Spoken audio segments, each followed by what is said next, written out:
550 million tonnes in total. But disregard the 90 million tonnes from the bushfire, half in the national parks.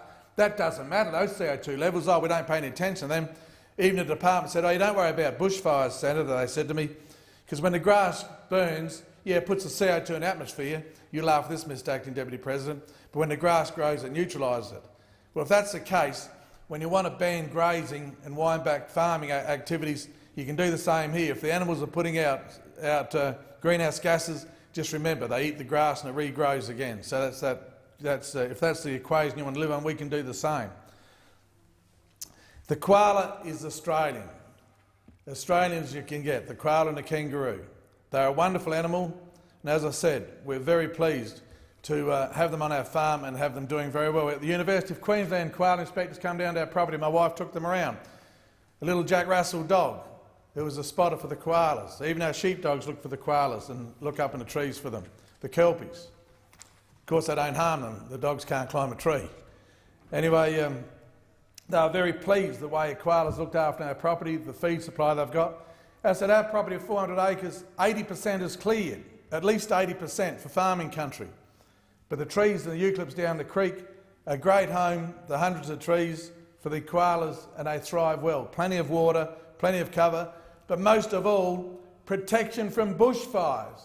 That is the point I'm making, and Mr Acting Deputy President, if you'd seen the Pilliga 6 years ago or so when that fire went through there, it is just amazing. All it was black sticks.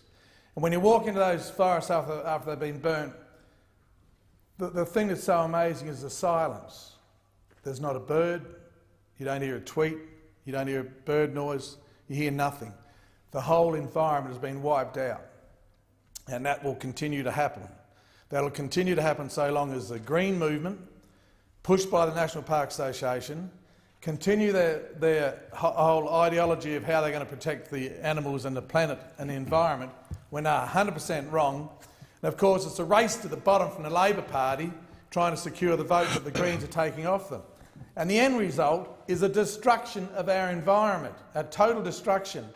As I said, the Tenterfield fires about 15 years ago. My good friend MLC Senator Rick Collis, you'd know very well. He went up there and he said, once again, walking through the forest after it's burnt, all there was silence. No animals left there, destroyed the lot. And why was that forest destroyed? Because of the fuel levels underneath it. And if you're not going to go on a journey to reduce the fuel levels, this destruction of our native trees, our native forests and our native animals will continue. But as I said, Mr Acting Deputy President, they won't allow grazing. Don't let the sheep in like we do on our property. Funny, the koalas thrive at home with the sheep around. Doesn't worry the koalas one bit. They have no effects, but the sheep do keep the fuel levels down and they're not faced with having their lives destroyed through fire. But you can't put sheep in a national park in the open areas. I know that'll damage the environment. It will save the environment. And I say again, Mr Acting Deputy President, the destruction of our native trees, our native forests, our native animals is brought about through locking up country and leaving it. As simple as that. And what do you do with national parks? You lock it up and you leave it and you destroy the trees in it, pardon me, and the animals that live in that environment. And the Greens and the Labor Party will continue to go down the stupid road of destruction of our environment.